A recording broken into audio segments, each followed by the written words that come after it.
네, 안녕하세요. 지금부터 서울 예술인 플랜 2025 서울 예술인 플랜 의견 수렴을 위한 토론회를 시작하도록 하겠습니다. 네, 오늘 토론회의 큰 제목은 전환사회 예술인을 위한 상상력이고요. 서울 예술인 플랜 수립을 위해서 1차 토론회를 진행하도록 하겠습니다.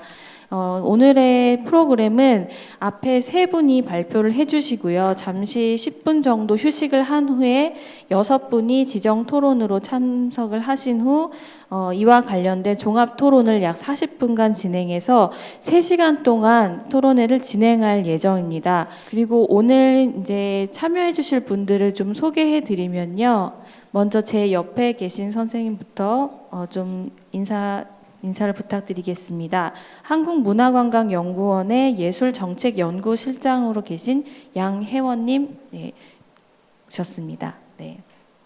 그리고 다음은 한국예술종합학교 교수로 계시고 역시 2025 서울예술인 플랜 기획단으로 활동을 하고 계신 홍기원님 참석해 주셨습니다. 네, 그리고 발제 세 번째로 해주실 서울연구원의 도시사회연구실장님이신 백선혜님 참석해 주셨습니다. 네, 이후에 이제 토론에 6분이 참여해 주시는데요. 서울문화재단의 예술인이 재난을 대하는 가지가지 비법이라는 지원 사업이 있었습니다. 여기에서 참여 예술인으로 선정되어서 구체적인 프로젝트를 실행하셨던 두 분의 예술인 분을 오늘 초대하게 되었는데요. 먼저 박현진님 참여해 주셨습니다. 네. 그리고 로맨틱 용광로의 대표로 계신 박현진 님이시고요. 그다음에 영화 감독이신 이도윤 님 참석해 주셨습니다. 네. 그리고 이후에 토론을 또 참여해 주실 예술인 소셜 유니온의 김상철 님 참석해 주셨습니다. 그리고 서울 청년 예술인 회의의 김재상 님 와주셨습니다. 네. 그리고 영등포 공유 원탁 회의의 이소준 님 참석해 주셨습니다. 네, 마지막으로 웹진 예술경영 편집장의 안태훈 님이 참석해 주셨습니다. 네, 안녕하세요. 방금 소개받은 한국문화관광연구원의 양혜원입니다.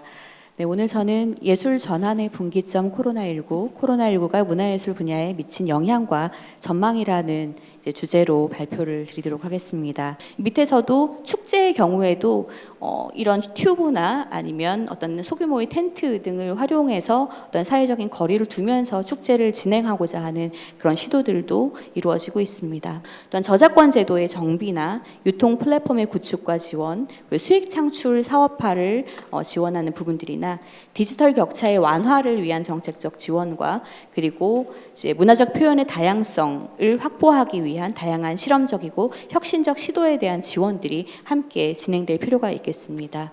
네, 안녕하세요. 저는 한국예술종합학교 연극원에서 예술 경영을 가리키고 있는 홍기원이라고 합니다. 이런 것들이 이제 모아져 있는 거죠. 그래서 이런 주제들이 이 전환의 시점에 좀 깊이 논의되어야 한다고 말씀들을 많이 해주셨어요. 그 다음에 의견 수렴만 하는 것이 아니라 특히 이제 예술인 플랜에서 의견 수렴만 하는 것이 아니라 실행 과정에서 지속적인 참여와 개입이 가능한 구조를 좀 만들어줬으면 좋겠다 이런 말씀을 하셨고요. 이 환경에 대한 이슈들을 어떻게 전달하는가의 예술가의 역할도 굉장히 중요하잖아요. 그래서 그런 환경적 가치를 창출하는 예술가의 역량을 인식할 수 있게 전환이 좀 필요하다. 그리고 생태적 가치나 기후적인 활동성에 대해서 좀 전환적으로 생각을 하는 예술 활동을 했으면 좋겠다. 예, 안녕하세요. 방금 소개받은 서울연구원 백선혜입니다. 아시다시피 2016년에 서울시가 예술인 플랜을 발표를 했었습니다. 그 당시에 서울 문화 플랜이라고 해서 서울시의 이제 문화 기본 계획도 이제 발표를 했었고 서울시의 문화권 선언 이 있었어요. 그리고 그 서울 예술인 플랜 이렇게 이제 3종 세트가 2016년에 만들어지고 발표가 되고 했었는데 이 이제 계획 연한이 이렇게 다 도래가 돼서 저희 그 서울시에서 이제 올해에 그 새롭게 그 2025년까지를 이제 목표로 하는 예술인 플랜을 이제 다시금 이렇게 수립을 하는데요. 그 과정에서 뭐 그동안에 이제 그 2016년에 그 만들어졌던 예술인 플랜의 성과와 한계를 이제 점검을 하고 이 과정에서 저희가 그 어떤 부분을 좀 그러니까 그 중점적으로 고려를 할 것이냐라고 했을 때 크게 이제 세 가지 원칙을 세워서 지금 이번 계획을 수립을 하려고 하고 있고, 그것이 계획의 당사자성, 계획의 협치성, 그리고 계획의 민주성, 이렇게 세 가지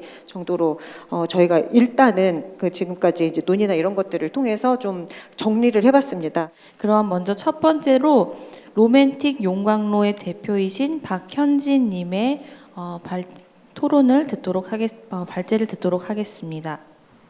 Hello. Hello. I'm in Italy. I'm fine. I'm fine. And you? I'm good. Perfect occasion to wear my Korean mask. 네, 안녕하세요. 로맨틱 용광로 대표 박현지입니다. 로맨틱 용광로는 장르나 국경을 넘어서 우리 전통을 바탕으로 창작 실험을 하는 공연 예술 단체입니다. 저희가 이번에 이제 개인으로 제가 사실 가지가지 비법에 지원을 했지만 저희와 함께하고 있는 많은 예술가 친구들이 도와주어서 2020 서울 데카메론에 대한 아이디어를 좀 구체화할 수 있었습니다. 이제 서울이라는 도시를 매개로 해서 이 도시로 다른 친구들을 좀 엮어보고 싶었었어요. 이 로맨틱 용광로라는 단체 안에서 너희들도 한번 새로운 친구들을 만나봐. 그래서 그렇게 초대를 하고 싶었던 게 있었고, 이렇게 우리가 서로 알거나 혹은 알지 못하는 새로운 친구들을 만나서 100편의 릴레이 영상설화 모음집을 한번 만들어 보면 어떨까라고 제안을 했더니 그들이 너무 신나는 거예요. 왜냐하면 너무 오랜 시간 동안 격리를 하다 보니까 되게 마음이 지쳐 있었던 차에 무언가 그냥 아주 사소한 것으로 우리 손 씻기처럼 일상에서 되게 간과되었던 것들을 다시 한번 되짚으면서 할 수 있는 것들 재밌겠다 해서 시작한 것이었습니다.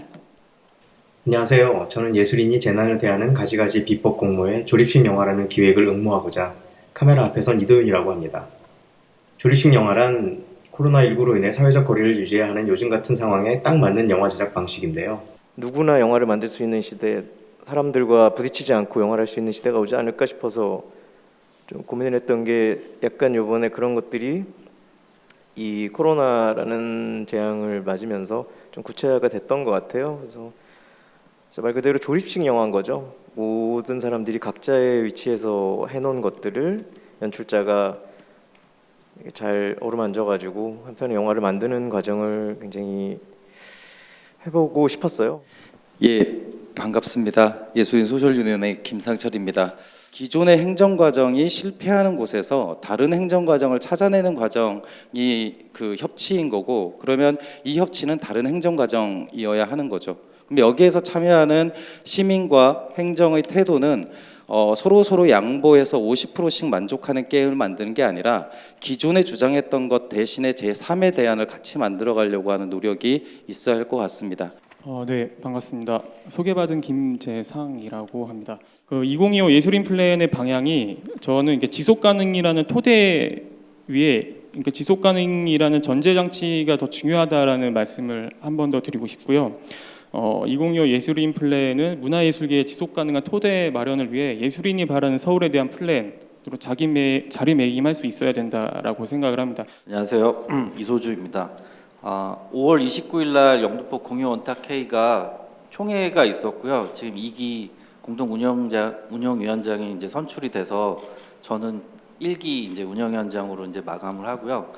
하지만 이제 전 운영위원장으로서 이제 이 자리에 참석하게 됐습니다. 예술가들이 이제 세무회계 기술자가 되지 않게끔 지금 아까 그 두 분의 예술인 분들이 되게 좋은 작업을 하셨는데 정산을 하지 않아도 된다는 그런 부분이 있었는데, 그렇게 이제 결과 자체가 신뢰가 되는 상태로 이뤄지는 그런 지원 체계가 훨씬 많아진다면 혹시 풍요로워지고 예술가들이 좀 행복한 이런 사회가 되는 곳이 아닐까, 세상이 되는 게 아닐까, 이렇게 생각해 봅니다. 네, 방금 소개받은 안태호입니다. 정책 논의 과정이나 그런 데 계속 참여하게 되면 그런 좀 양가 감정이 끊임없이 들었던 것 같거든요. 아까 앞에 그 그 홍기원 선생님이 말씀해 주신 거랑 직접 연결이 됩니다. 예술가들의 자기인식이라는 부분을 좀 어떻게 갱신시킬 수 있을 것인가, 그리고 정책에서 예술가들을 바라보는 그런 시선들을 어떻게 좀 바꿔낼 전환할 수 있을 것인가, 그 두 가지가 항상 고민스러웠던 것 같아요. 계속 공모 사업이나 그런데 거기에 그것들을 따내기 위해서 급조한 프로젝트들이 계속 만들어지는 과정들이 악순환이 벌어지고 있는데, 그것도 좀 차분하게 자기 활동도 점검하고 지역에 대해서 연구하고 사람들과 거기서 만날 수 있는 기회들을 좀 더 많이 부여하게 된다면 좀 지형이 바뀌는 그런 계기들이 생기지 않을까라고 말씀드리면서 여기서 토론 마치겠습니다. 여기 오늘 플로어에 계신 분들과 같이 오늘에 나왔던 얘기 중에 좀 자유롭게 토론도 나누고, 그리고 그 유튜브나 페이스북에서 지금 댓글을 통해서 의견을 주시거나 질문을 주신 부분들이 있는데 이것들을 좀 기반으로 이야기를 나누고자 합니다. 저는 서울 예술인 플랜에서 이 지속 가능성을 위해 가장 중요한 것, 해봐야 된다고 생각하는 것 중에 하나가 어떻게 보면 시도와 실험이라고 생각을 해요. 뭐 행정적, 뭐 제도적 여러 가지 의미에서요. 알고는 있는데 해보지 않았던 이런 제도들이 실제로 행정적으로 결합이 돼서 플랜에 들어가 보면 어떠한 이를테면 과제들은 진짜 새로운 행정의 방식으로 해보는 게 되게 중요하겠다. 그런 것이 같이 제안이 되는 좀 촘촘함이랄까?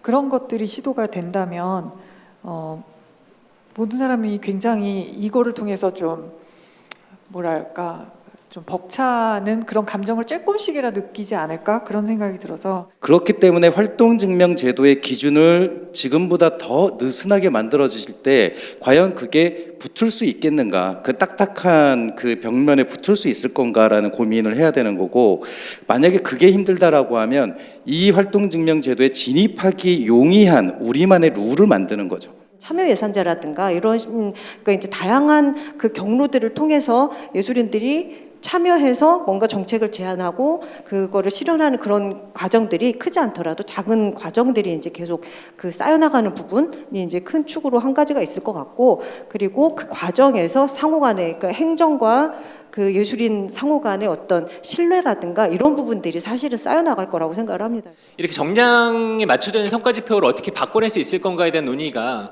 지금 굉장히 절실한 것 중에 하나가 아닐까라는 생각들이 많이 들어서 그 논의가 좀 있으면 좋겠다는 생각을 해봅니다.